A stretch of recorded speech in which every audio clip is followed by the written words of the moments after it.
It's time for the Pestrogen Podcast with your hosts, Jenny and Kandyce.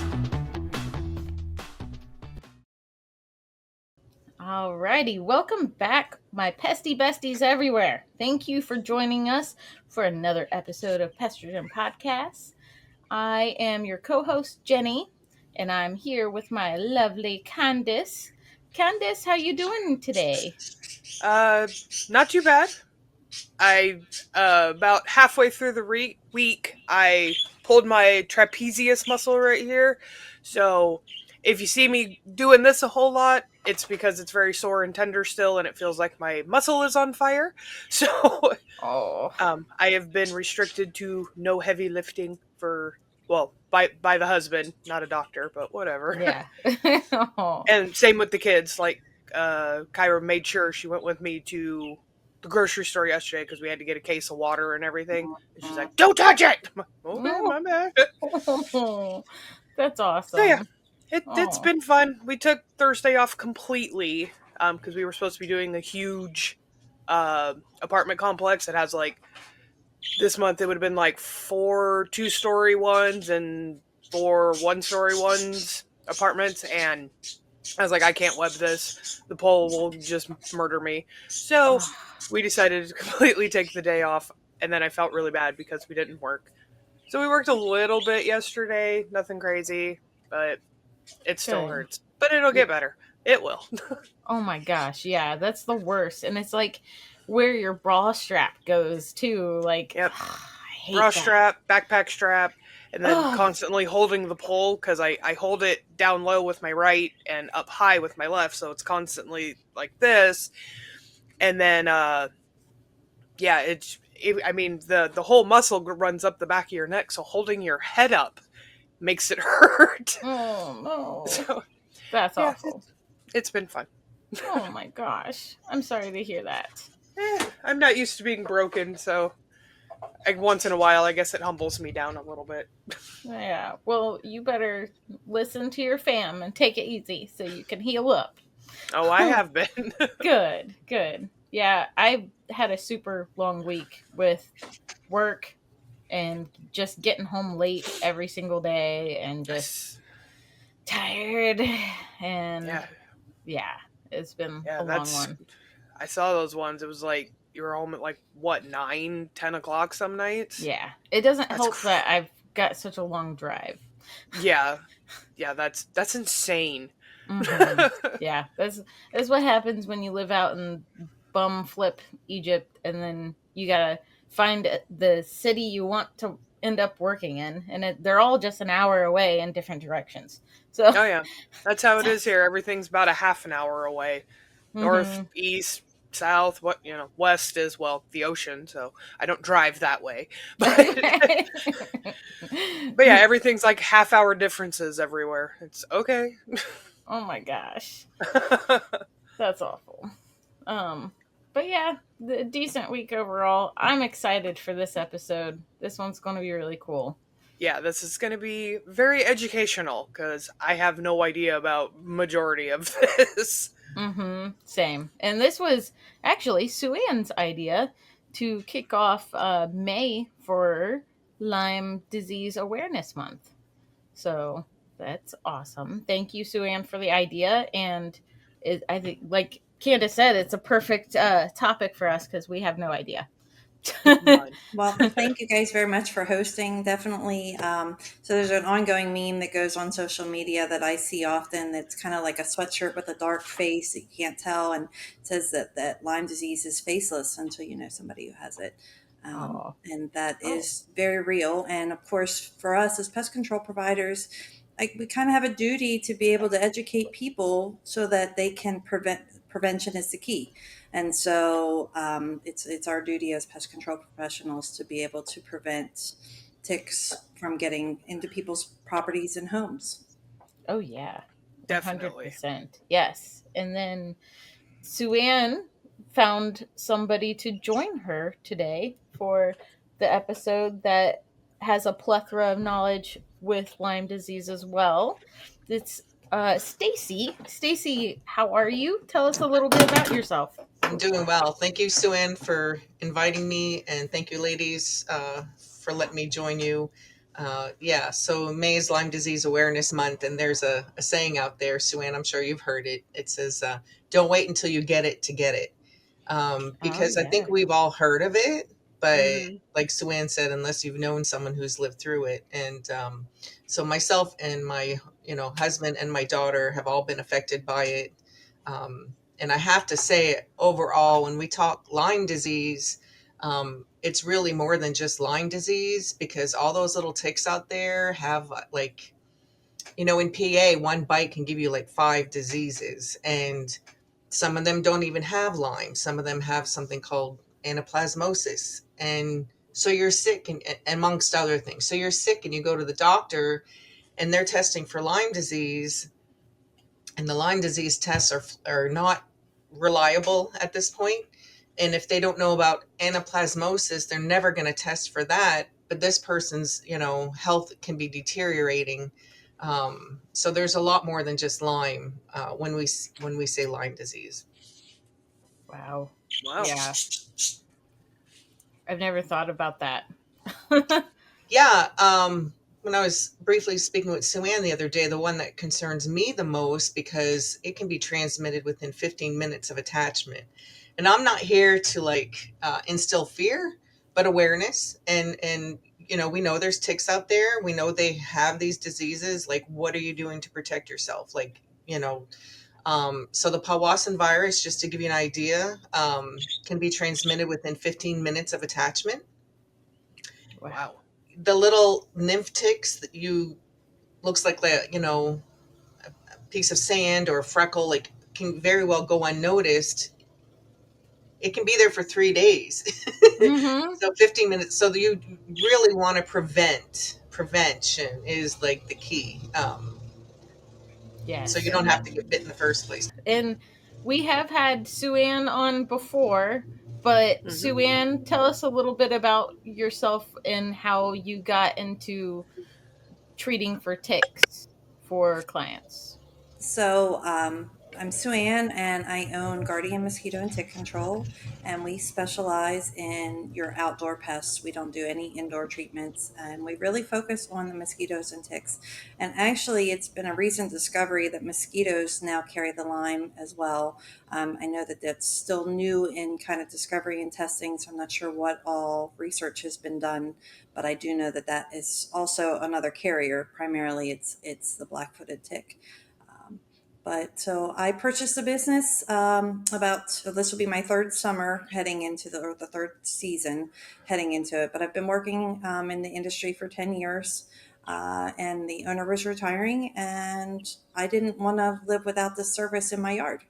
And so that's a great reason to buy a business, right? Why not? Yeah. Right. So definitely. And of course, a lot of my clients have Lyme, and so it's just being a supporter of my clients. We are a local, small, family-owned business, and so you are a person. You're not a number. We cater to your property, what it may need, and Lyme disease awareness adds to that service. So, yes, absolutely. And then, so Stacy, how did you end up working? And this is a volunteer thing you do, correct? Yeah. So Stacy Plourd Overcash. Plourd, I'm originally from Northern Maine. I moved here in 1994, and I believe I shortly after arriving here was first infected. And it wasn't until 2001 that things really became obvious. There was something wrong. And I was finally diagnosed in 2015, but there's a whole life story in those 14 years where I just kept getting worse and worse and worse and worse and worse. Doctor, I mean, this is the typical, you hear someone with Lyme disease, worst case scenario, the doctors dismiss it, especially once they see any kind of mental illness. So you go in as a 40-year-old crying, and you got some anxiety and depression. Well, all my fatigue was dismissed as depression. And I will just say, yes, there was times that got really dark, and there's days where you might feel, oh, woe is me, but when you're sick, your body's depressed, and it's so easy to be upset. And it just doesn't, the doctors are not properly educated right now, which is the big real problem when someone goes to them. And so year after year after year, and I would change doctors thinking, well, this guy's going to figure it out and this girl's going to figure it out. And so all my extra problems were chopped up as anxiety. I'm sure someone had me labeled as a hypochondriac, but in the meantime, I literally was dying. I mean, by the time we figured out what all was going on, many strains of Lyme, tick-borne relapsing fever, Bartonella, Babesia, Mycoplasma, my Epstein-Barr was through the roof. I had cytomegalovirus. Like when your immune system is under siege like that, there are things that we have inside of us that we may not be aware of that take full advantage of your immune system being bombarded. And they will come out and play. Like Epstein-Barr. I had mono really bad when I was 19, and I didn't realize you really never get rid of the virus. And if down the road you start getting stressed out or overtired, well, it can come back activated. So a lot of people with Lyme have a lot of problems with Epstein's, Barr virus, et cetera, et cetera, et cetera. So by the time I figured out what was going on, my list was like, where's the camera? And I couldn't believe it. Like, are you kidding me? There's a reason I had all that. Like, really? It had all this stuff. And then I got quickly very angry when I realized that all these problems I had had for all these years was because I had an infection. Like, couldn't someone have tested me? So long story short, I ended up through my own research figuring out that I needed a Lyme Literate doctor. There's certain things, if you pull nothing away from this: Lyme Literate doctor, Lyme Literate healthcare practitioner, Lyme Literate, they have learned what the diseases are, how to treat them, what they look like, the complications of having 2 or 3 at the same time, because it becomes so hard. I mean, I was more or less bedridden for 5 years. And the fact that I'm able to even do anything like this today blows my mind. And, is just a tribute that, yes, you can get better. I still struggle, but I'm doing this. But we found out that my daughter, I don't have proof, but that my daughter, according to my symptoms, how long I've probably had it, her systems, et cetera, all the Lyme professionals we've met with do agree that she was born with it. And what that looked like was, as a child, she had some GERD, reflux, whatever. Okay, we changed our Similac formula. And then she, as she was getting older, she started having night terrors. That was a little concerning and weird. If you don't know what they are, they're like nightmares while you're sleepwalking, sort of. And then as she got older, she started getting more anxiety and depression. And this poor kid, she couldn't regulate her temperature. She would come home crying every day from school. And I ended up taking her out after 3rd grade. But again, testimony that you can get better. She's 16 now. She's thriving. She's, in a high school band at the high school, which again blows my mind that we're able to do these things. So for me, it was just like, people need to know. Like, people need to know. And unfortunately, I mean, okay, I was diagnosed in 2015. Things have changed. You guys have heard at least of Lyme disease. You know that ticks have diseases. I would at least hope you know that, right? Yes, right. Yeah. But not much has changed. Not much has changed. So at PA, I have to say, at Pennsylvania Lyme Resource Network, PALyme.org, it's all volunteers. It's all people who have been infected by, our lives have been impacted, just like myself. And we are just out here trying to do what we can to educate the public, to educate doctors, to educate, whoever will listen. We have a conference coming up next month in June, where we're going to be having, it's an association with ILADS. ILADS is International Lyme and Associated Diseases Association, I believe. And we're going to be educating medical professionals. So if anyone is in PA, they can totally invite them to go to that seminar. Everything is on our website, palyme.org. Right when you open it up, it talks about the seminar that we have for doctors, and please let them know. But yeah, so the Dare to be Tick Aware is a whole seminar, a whole program that is available free to the public, that goes through, especially in PA, goes through all the ticks that are in PA, all the diseases that they carry, what the diseases look like when you start getting them. What do you do if you find a tick on you? And then what do you do, which doctor, all that kind of stuff. So that's something I would highly suggest someone try to take advantage of, the Dare to be Tick Aware. But on our website, again, all those brochures, all that information is there. So there's a lot just on the website. And while I'm talking websites, if it's okay, I don't want to be rambling here, but No, that's fine. ilads.org would be another place to go. There's LymeDisease.org. Yeah. Okay. Yeah, Perfect. no, that's awesome. Yeah, the more information we can get out there I to could talk all people, the day. better. Thank you so much for sharing. Yes. Thanks, Sue, for inviting me. And Yeah, for see, getting it. You get it, Yeah, like the only thing that I knew about Lyme disease was the whole bullseye marking. Now, is that like a every person type of thing, or? Absolutely not. Okay. If it is positive diagnosis for Lyme, though, if someone sees that, and we still have people today will go in with a tick, with a bullseye rash to their doctor.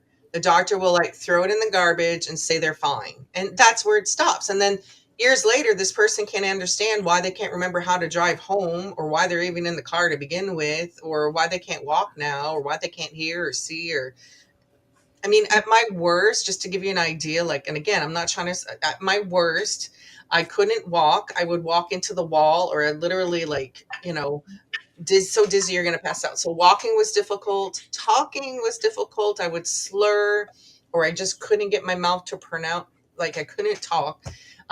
Seeing, my vision probably changed daily. It was like you woke up every day not knowing what was going to happen that day. And some days you would have a pain in your elbow, like a sharp stabbing pain in your elbow. And then the next day you'd wake up and it would be sharp stabbing pain in your big toe. And the next day would be in your brain. And then it was your heart. And it's a multi-system disease. So the things can happen throughout your whole entire body. The Lyme is a spirochete, which is shaped like a corkscrew, and it literally can drill through your bones and your brain. And so it's everywhere. And people can have it in their system and be relatively okay. If your immune system is robust and you're especially, I will just throw in there, drinking filtered water and trying to eat, organic or non-GMO, trying to stay away from the toxins, watching the Wi-Fi exposure. We all have heavy metals. There's all this. So depending on that person, and trauma is a big one. A lot of people who've had trauma in their lifetime, it has really affected their ability to heal.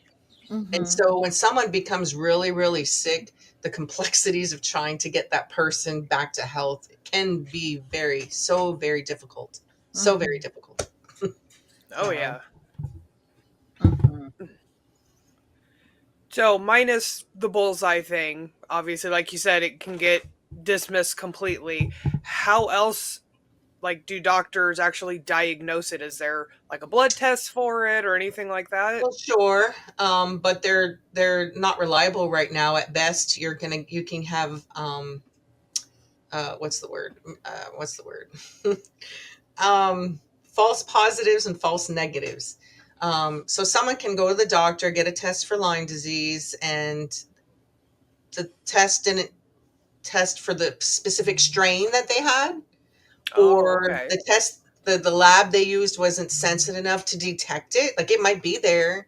And then there's certain tests that go by bands, which I would always advise IGeneX, IGENX, IGeneX.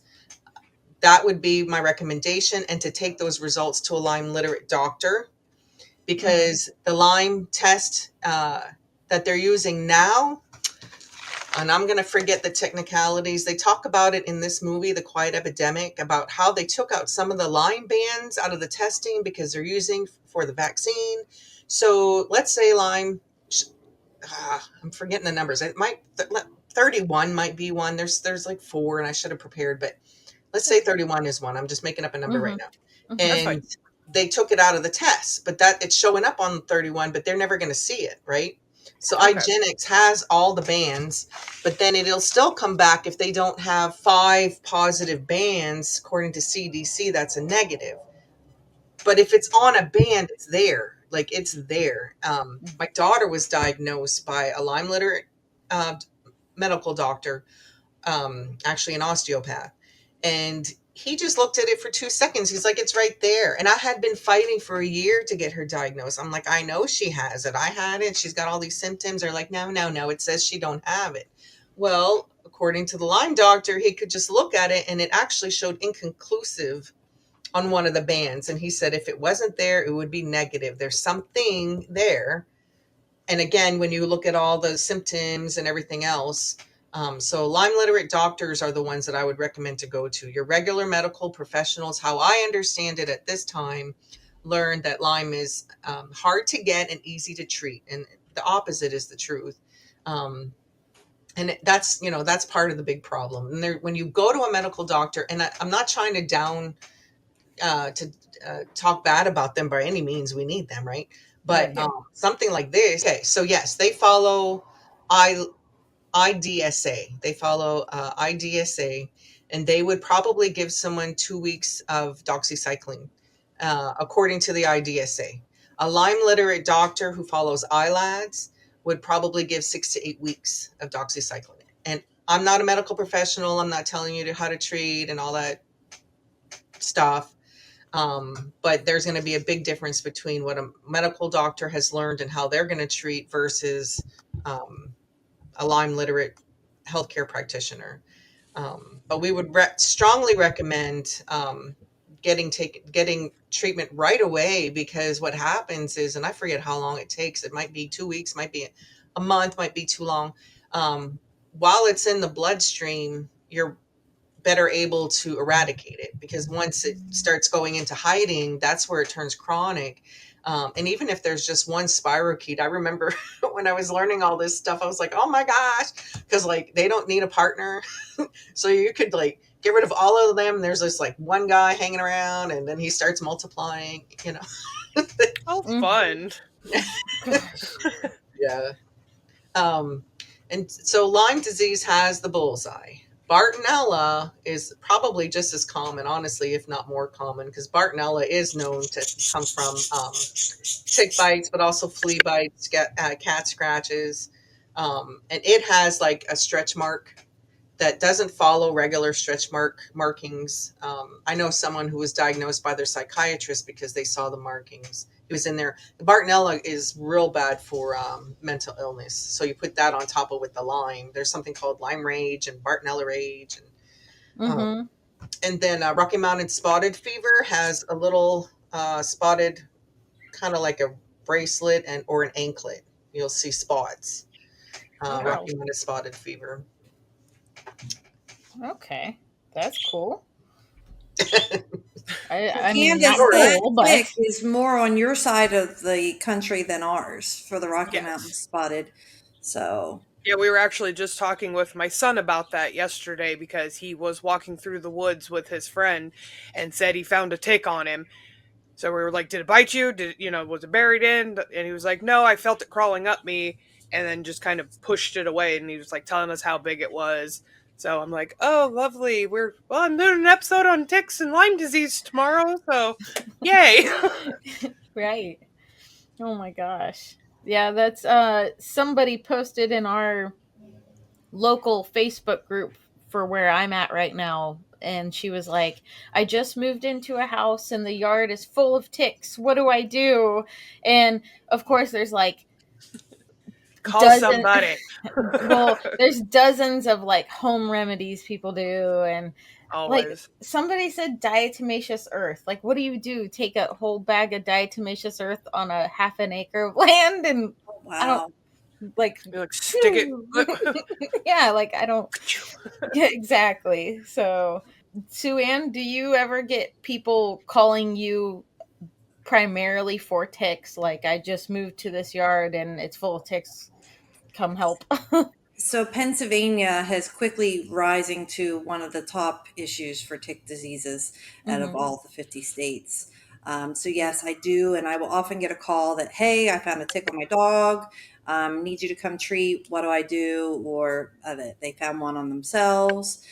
So that is a big driver of sales for us. And of course, we go out, we assess the property just like we do. And I know when I talked with the mosquito, I really prefer not to do as much or as limited chemicals as we have to put into the environment. But I also will tell people, so I offer a all natural mosquito spray. I won't guarantee it with a money back guarantee because it really just repels. I will not offer an all natural tick spray. And I tell people that the risk of getting one of these diseases from a tick outweighs the risk that you're going to have with the pesticide that we utilize in our spray. I do use a natural base, so we do use cedar oil, but we go out after we assess, and I will try to make improvements. And I know people in our area, we have really unique and some very large rural properties. If you can and we all love to have campfires. That's a common thing in our area. Wood piles are a prime place for ticks, but put it at the edge of your property, not next to your patio. And no, it's more of a nuisance to have to go get the wood to bring it, but then you're keeping them away from your core area that you're utilizing.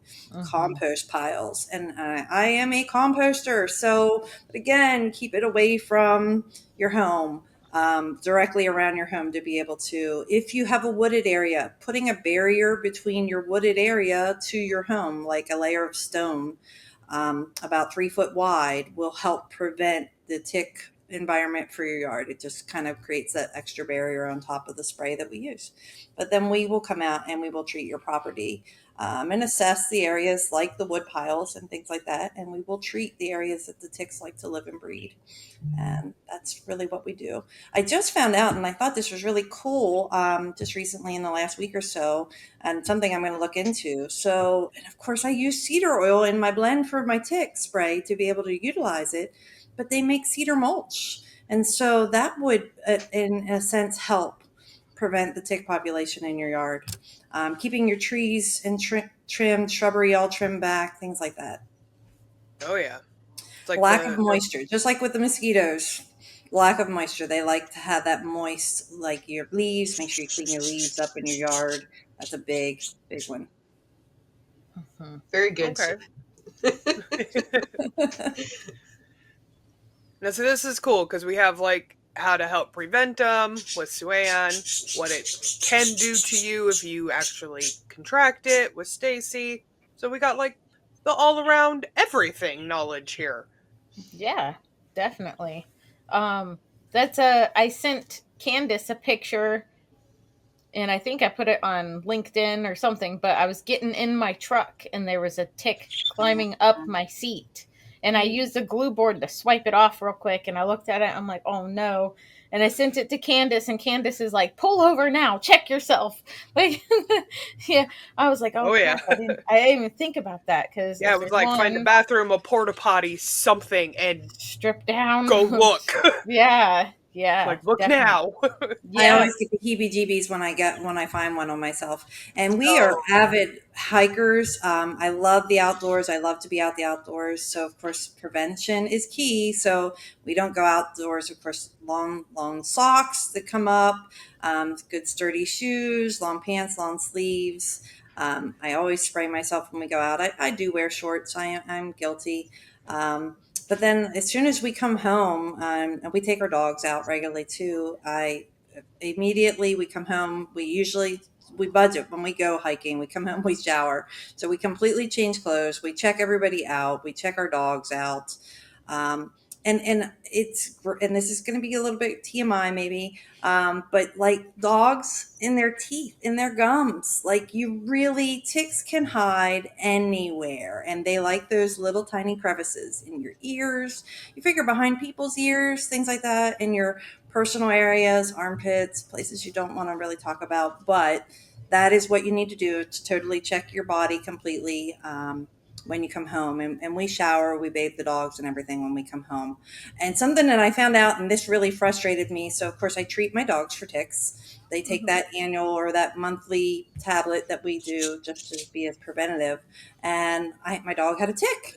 So of course I treat my yard, I treat my dog, and my dog still got a tick. So I am like really frustrated because I'm doing everything I need to be doing. But I found out that that oral medication does not prevent them from being bitten. It actually kills the tick within 24 hours after attaching. So, of course, doing your due diligence and finding it to remove it from your dog is going to avoid the 15-minute rule for the other virus. But that kind of deters me from wanting to even treat my dogs because I feel like it's effective, but it's just not as effective as I would have thought that was. So it doesn't prevent your dog from getting ticks. It kills them in the 24-hour window. And of course, they fall off after that happens. So I thought that was pretty useful information when I found that out I guess it's been a couple years ago.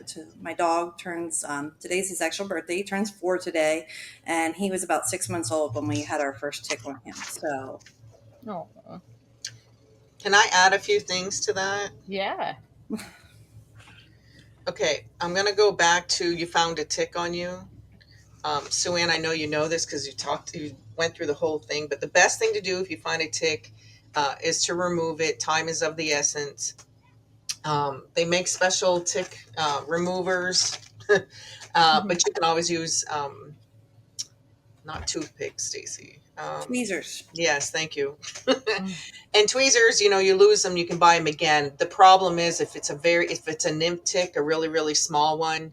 I had a camp nurse tell me that her tweezers just smooshed the tick and there was nothing, because you want to send that tick in to be tested. So you want to remove it as soon as you can. Don't squish it, don't twist it, don't put anything on it. Don't put, some people will want to put essential oils, or just get the tick as close to your skin as possible and slowly pull up and it will pop off. And then clean that area very well. Put it in a small plastic bag. You can put it in your freezer with a little cotton ball to keep it moist. Go online. Ticklab.org is one of them in PA. It's free for residents in PA. And there's other ones, and I'm forgetting right now, but you could find them. And you DNA Connections with an X is a national lab that does them. So I was at a tick conference or a Lyme disease conference, and they handed out these cute little ticks that are to be able to clean your cell phones and devices. So and remind you. I'm always able to remember what that is because, of course, it's on my little. Right. Perfect. But sending the tick in, because the tests are so difficult and the doctors are unaware, at least when you get the results back, you know what that tick may have transmitted to you. And then if it says it has nothing, then you cannot worry. You don't have to worry about it. But I'm going to just real quick show you some of the products. So permethrin is something we would always recommend. We use this monthly on our shoes. It lasts about 4 to 6 weeks. If you spray it yourself, you can spray your clothes, but not yourself. This is toxic. It's toxic to cats. You can spray it on your dog bed.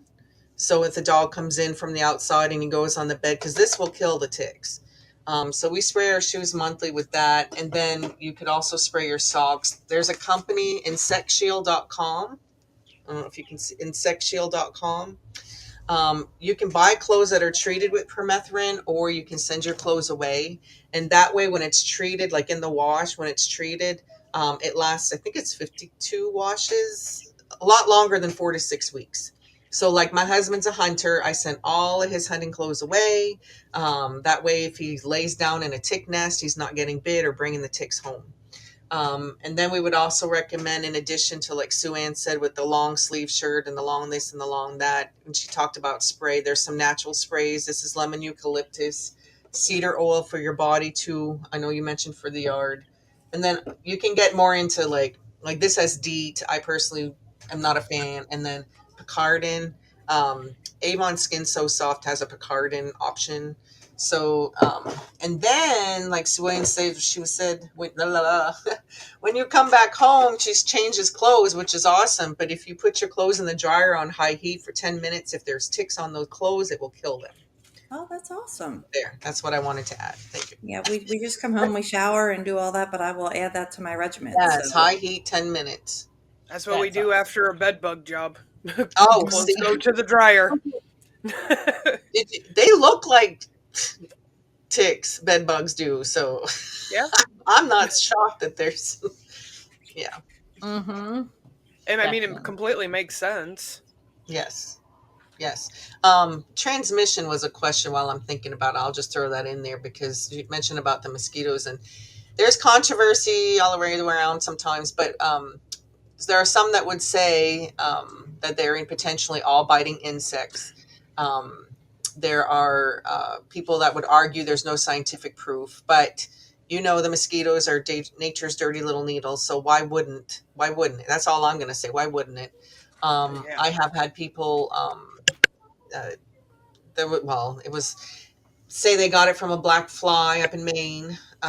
So it potentially is in other insects.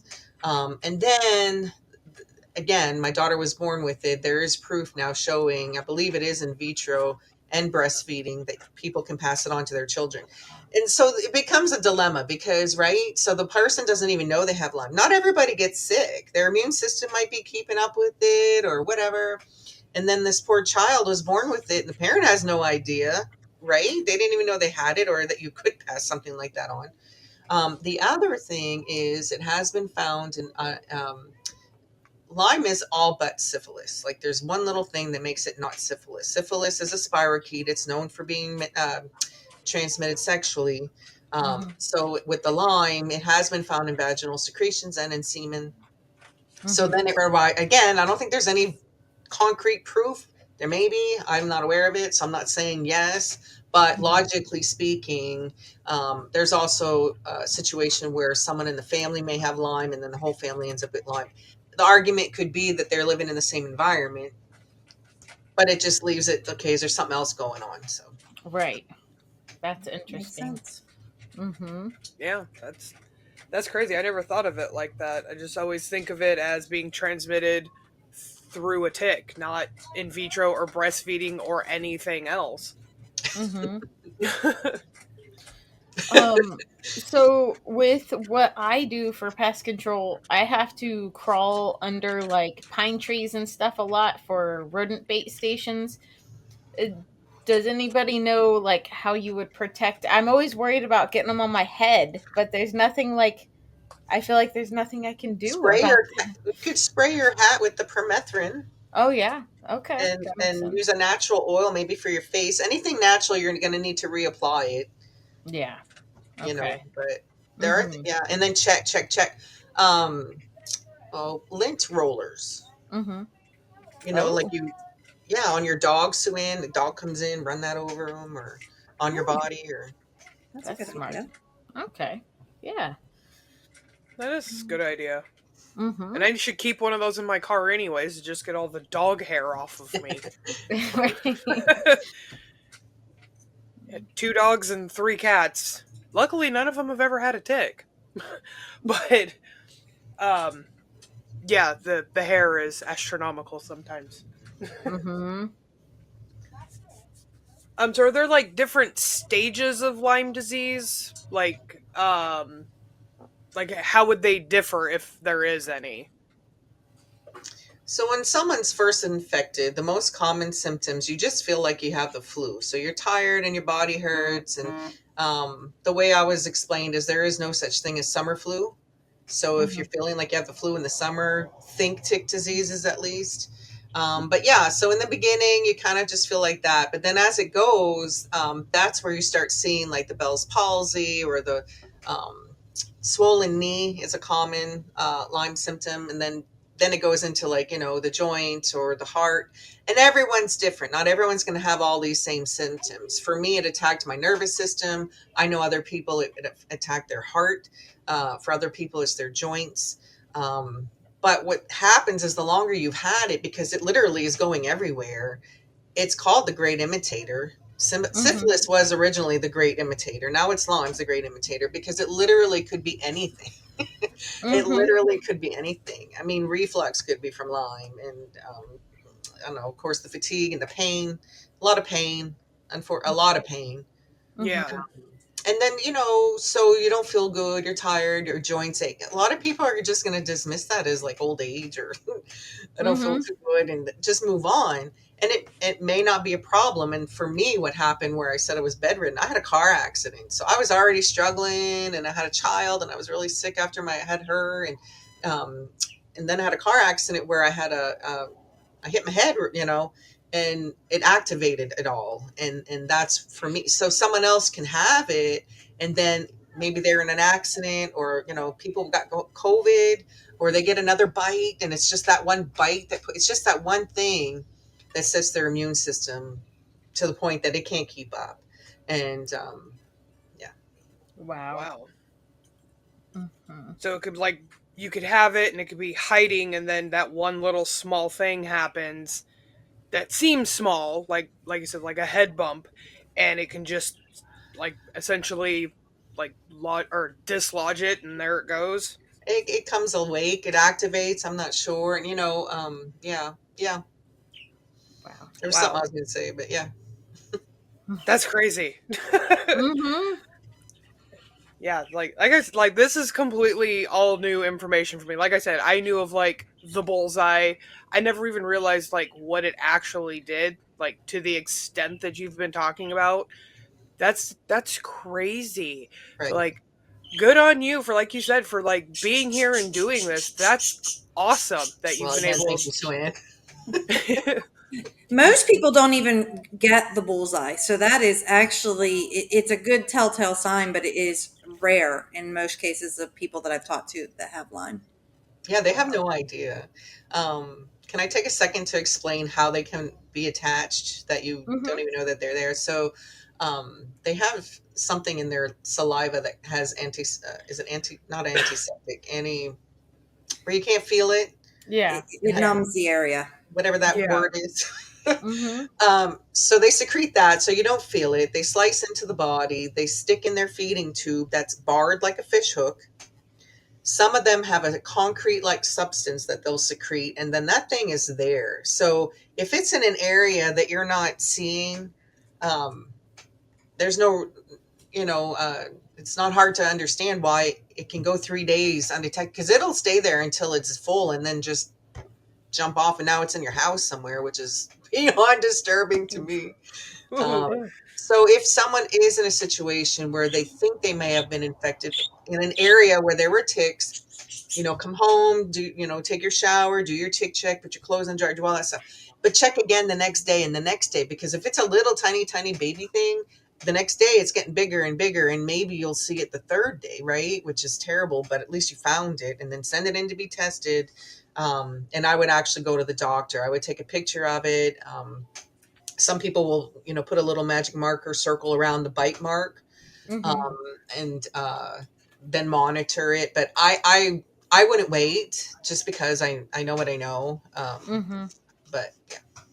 You're going to have that conference out there in PA to help educate doctors, but how could we promote education and awareness for Lyme disease other than that, like in our own communities? Yeah, so obviously it's all, volunteer hard work type of stuff, but getting out to the doctors, I can show you on it's ILADS, ILADEF.org, ILADeducationalfoundation.org.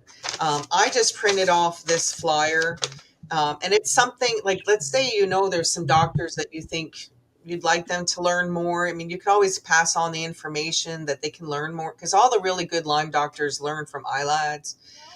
So that's one option.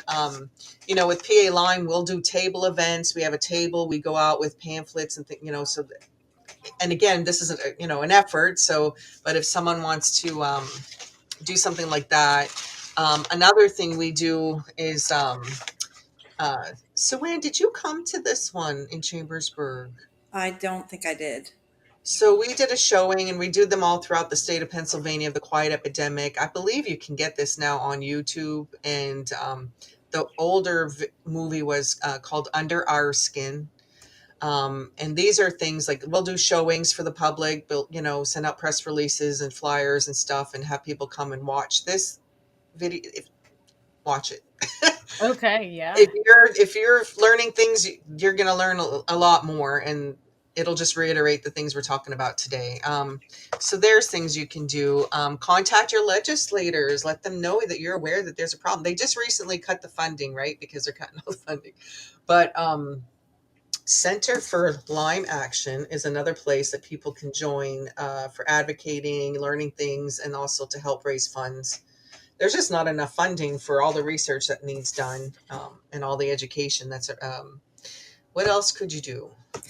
There's a couple things I know to add. So there's two different social media challenges, and we have Guardian Mosquito and Tick Control have been active in both of those. I haven't done one yet this year. I do usually really try to do a big push for them in May just because it's Lyme Disease Awareness Month. And I donate a portion of my tick sales during the month of May to the PA Lyme Resource Network each year. So, but you can do a Lyme challenge, which is really cool. So it's you take a bite of a lime, you record it, you tag 2 other friends in it, and you tag them to do the Lyme challenge too. Of course, then the big thing is your funny face when you bite into a lime, which is pretty sour. But so that's out on YouTube on my Guardian Mosquito and Tick Challenge page. I have done that.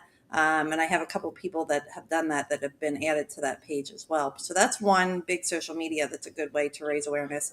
And then the PA Tick Resource Network, they have a dance, I think that's a social media challenge too, to be able to do the dance and then share it with people. And so that's another great way to be able to raise awareness on a fun level. Yes, thank you, Sueann, for that. Tick check. Yes. I love that. It's cool. Check it out. Okay. I'm definitely going to check that out. That's cool. Do And it. you have to check out my sour face on eating the lime too, because I'm on YouTube. That's awesome. You're famous. No, I'm joking. Right?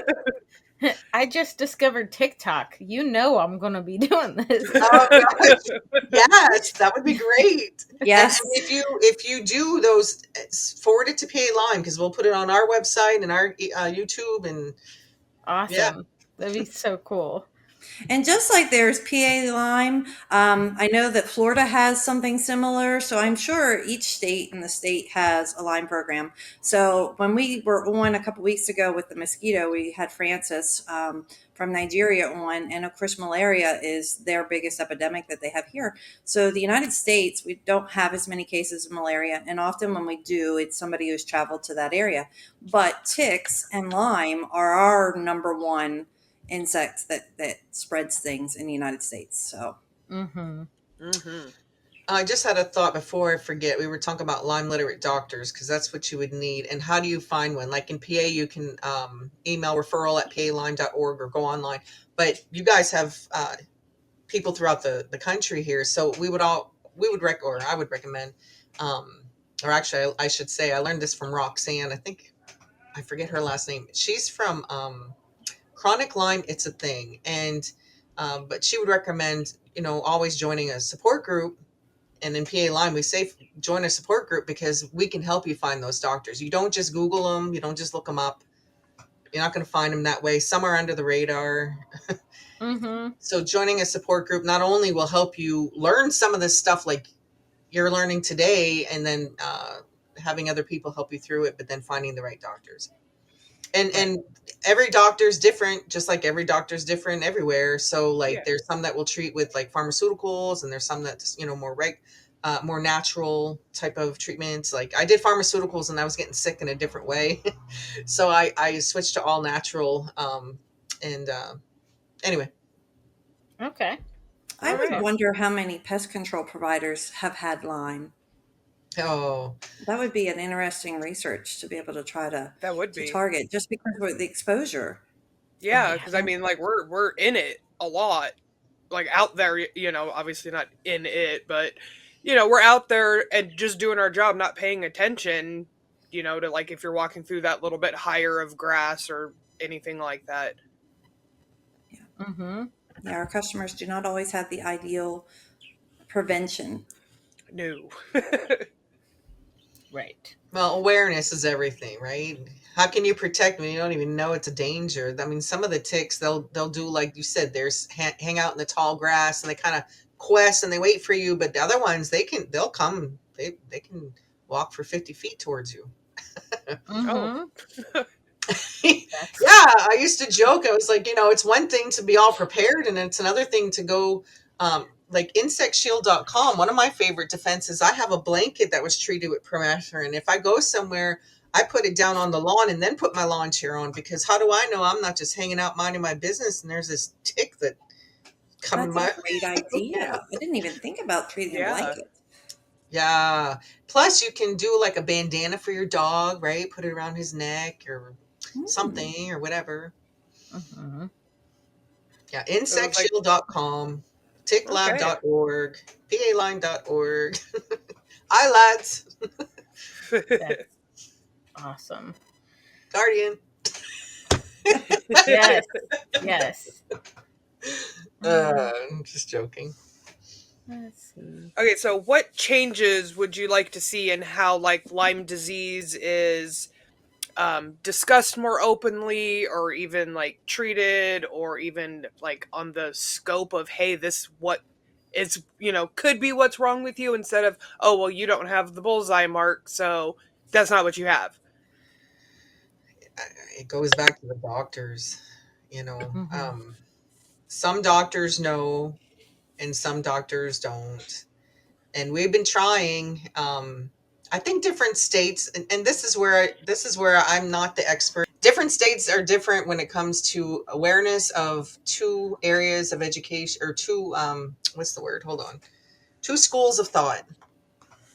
Okay. And if you go to the doctor, they'll say, well, this is, what IDSA is, they'll give them 2 weeks of doxy or something and say, this is the IDSA's way of school of thought. And they'll say, but there's another school of thought with iLads where you would get longer treatment or something like that. So some states are aware of that, but PA is not one of them. So it makes it extra hard, because I think, we've been number one for 11 of the last 12 years with diagnosis. Damn.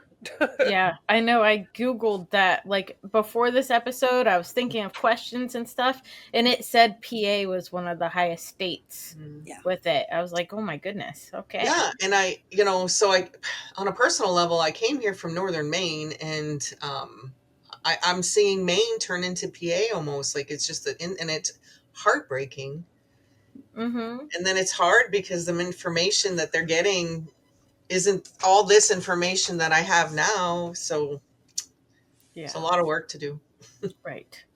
And then So I would like to add to what you had said. So I think, and this kind of correlates with something else that I want to put a shout out to. So you had mentioned a couple times how you were diagnosed maybe with mental health issues. So May, of course, is also Mental Health Awareness Month. Yes. And so just kind of tying the awareness and breaking the stigma. So we have to just be able to be open to talk about it, talk about some of the symptoms, and share what we know.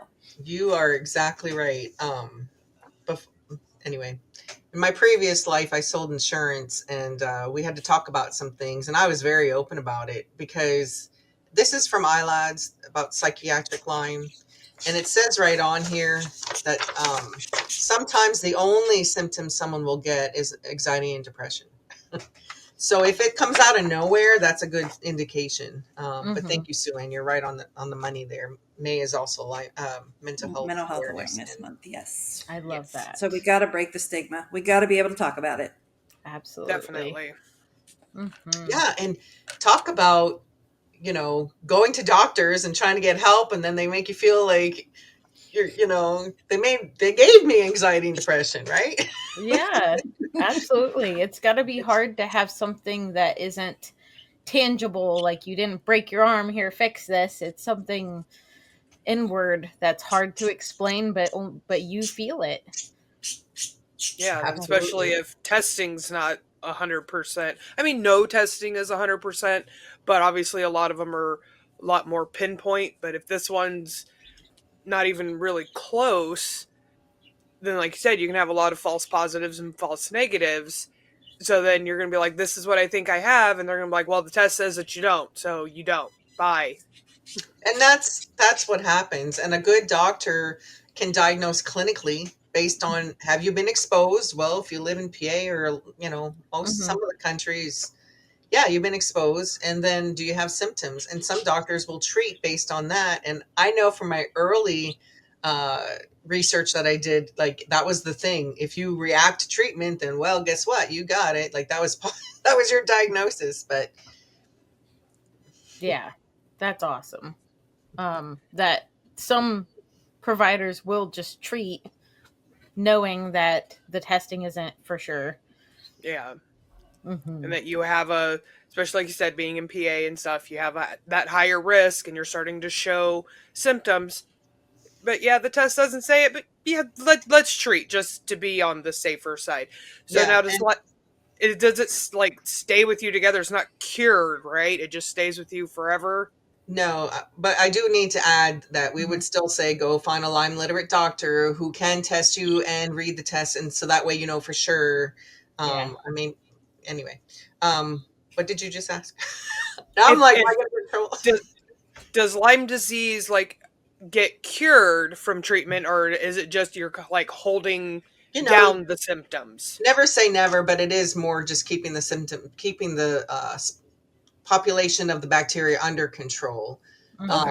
Some of the people I know, like myself, like I have not stopped treating in one way, shape, or form for 10 years now.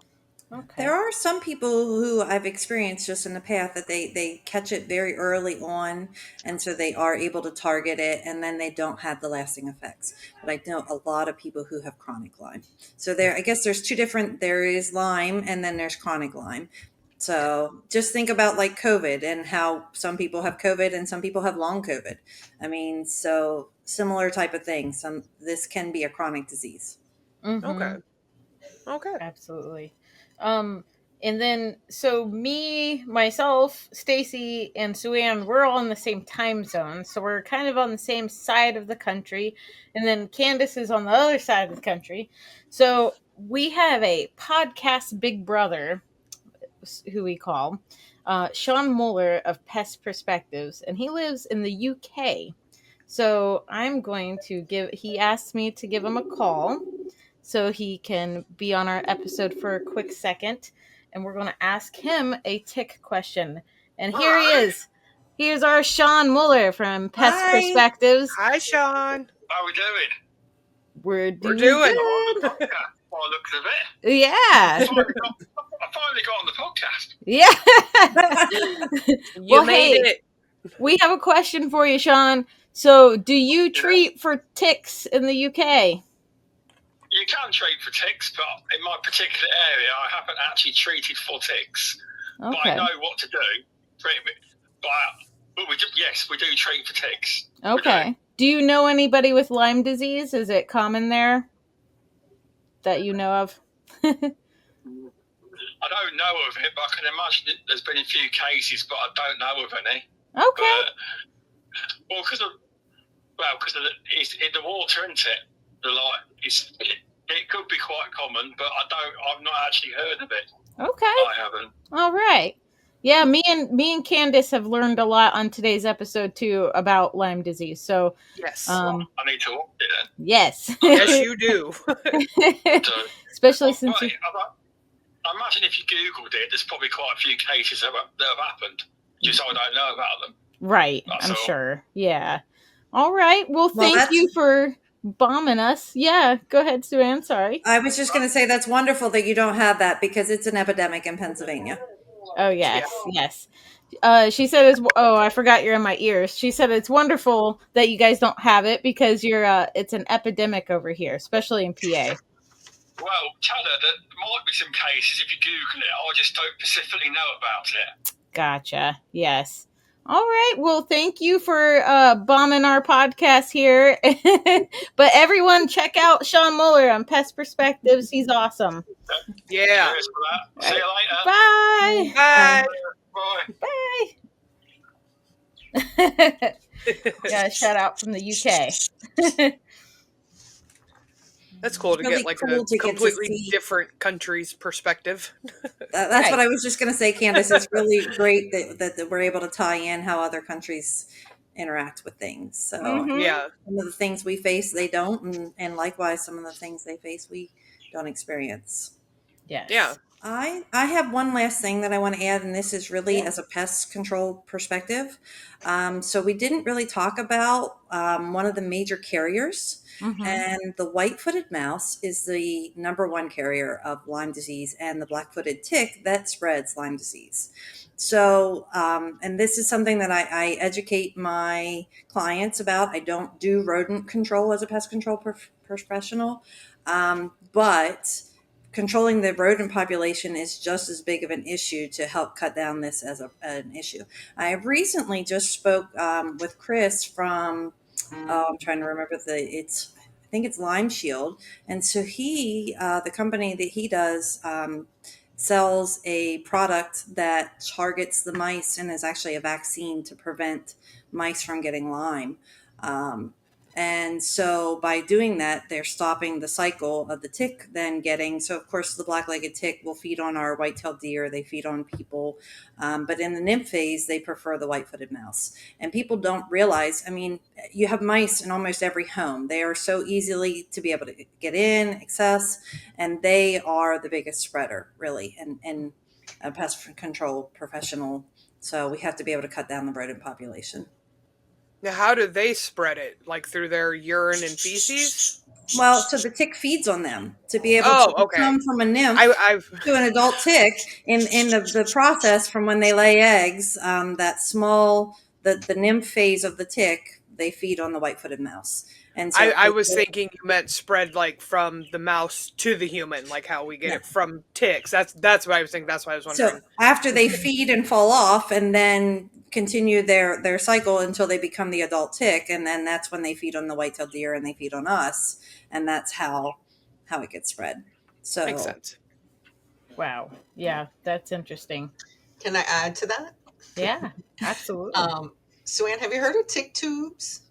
I have. I actually use them. So I have a couple customers who their population, and even just in the between the sprays, sometimes because I have a couple farms and that is just a prime. They have field mice. And so we do the tick tubes on their property just to be able to contain the tick population on their field mice. So in an area that I'm not going to do the rodent control on a farm, I'm not really sure it's practical to do rodent control. So. Right. And just to explain, the tick tubes are, you can make them yourself, PVC pipe or toilet paper roll. Just be careful where you put it so don't get wet. And then you can take cotton or dryer lint and spray it with the permethrin, and then put the cotton ball stuff inside the tube, and then, like she said, put them throughout. So the mice will take that and then bring it to his den and use it to make his nest. And then, so it'll kill the ticks that are in their nest and then on the mice. But yeah, so like people think the deer are spreading the Lyme. The deer actually don't transmit or get sick with Lyme themselves, apparently. But obviously they're a host. So, right. They're feeding a lot of the ticks, but yes, it's the mouse, Yeah, often when you get a tick in your house, it's come in from a mouse. So makes sense. Yeah. Kind of hard not to get a mouse in your house when you live in this country. Oh yeah. Even in the city, I mean, we're fighting them out of houses all the time. Yep. Oh yeah, I'm sure. Yeah. That's why I was like, that's why we've got jobs. Because we take care of the ticks and the mice, and we're thankful for things. all of you. Yes. And yeah, I don't think you're ever going to want for a job. Like, I think there's always going to be work for you. Oh yeah, for sure. Oh yeah. And Kandyce, do you have your tumbler that you got in the mail? Yes, we wanted to show off our tumblers. I love those. Are you guys going to sell them possibly? No, we got this from SpenglerArt.com, Mr. Tony Spengler and his beautiful wife, Leanne. He made this for us, did a quick mock-up. We loved it. We wanted it. We got it. Yes. But anything that you can think of, I mean, you can do like, all your organizations for your Lyme disease awareness and stuff like that. Because these are conversation starters. You bring it somewhere and people will be like, oh my God, that's so cute. Where'd you get that? Well, let me tell you about it. We have one that my husband will carry around that has very common insects around for us. Just so he can, like, see a little bit more blown up picture. Like, this is what you have. But they're awesome. And they're detailed graphics. They're amazing. I mean, those are actual real pictures, obviously. They're not cartoons or anything. But yeah, the complete mock-up design, me and Jenny loved. It's got lots of watercolors in it and all the beauty. Anything you can think of, Tony can make it for you. It's spanglerart.com. So stay cute, stay you, and stay hydrated. Yeah. So I know Tony makes it great, but I have to share mine just because of the episode that it is. Of course. Lyme disease awareness because it matters. So I have a really good friend, and she makes these, and so she made this for me. And then on the back side, it has, of course, my logo. So we take that everywhere we go. So I love it. I love your logo. It's adorable. Thank you. It really is. Yes. Oh, and you can wear. So of course, I got my new shirt. Yes. Lyme disease yeah, love it. Together. So that's a great way to raise awareness too. Just being out and about creates conversations. Yes, it definitely does. does. Mm-hmm. You'll be surprised how many people you meet who have it once you start the conversation, or know somebody who has it. Mm-hmm. Right. I bet that's what I was wondering earlier is I probably actually know somebody who has Lyme, but like who just comes up to you, hey, my name's so-and-so, by the way, I have Lyme, It's like, right. I have Lyme disease. Oh, okay. What? Yeah, exactly. well, and it goes misdiagnosed all the time. A lot of times in children, it can look as like, even like ADHD and oppositional defiance and, learning disabilities, dyslexia, all sorts of stuff. And then for adults, it can be simply labeled like fibromyalgia or ALS or those are MS. And it's actually Lyme. So, and then all the mental illnesses. And that's what breaks my heart because, like, when I can kind of detect it in someone, it's kind of a touchy subject, right? Hey, but my thing is I want them to understand you don't have to live like that. Like if it is Lyme and it's properly treated, your symptoms can start to go away. I mean, I can walk now, I can talk now, I can remember things, I can drive, I can, live a life. That's awesome. Right? So yeah. So that's a good thing to put out there too, is that there is treatment and you're not alone. Not alone. You're not alone. So, and your pets, your dogs can contract Lyme too. We didn't really cover much of that. I'm not a veterinarian, but I am an active dog lover. I have several. Horses. Yes. Aw. Not the poor doggos and horsies. They do have a vaccine for your dog.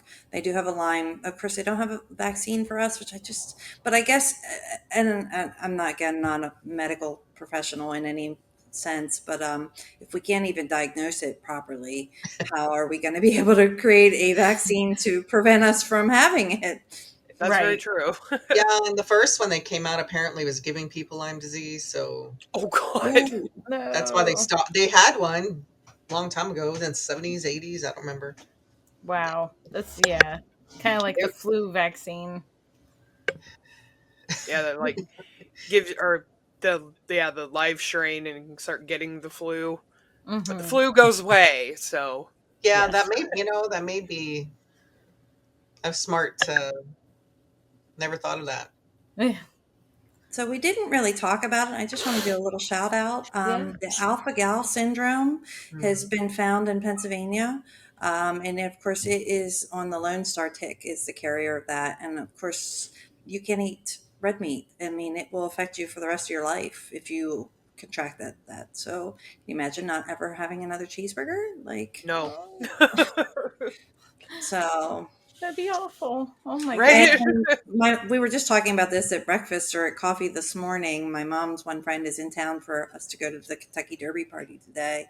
And she said, does that mean I couldn't eat pork? So I had to search that because I had no idea. But yeah, pork is included in that. So that would be your beef and your pork in consumption. And also, I just was listening about something this morning on that, Sueann. I'm so glad you remembered to bring that up. even like, I think like supplements might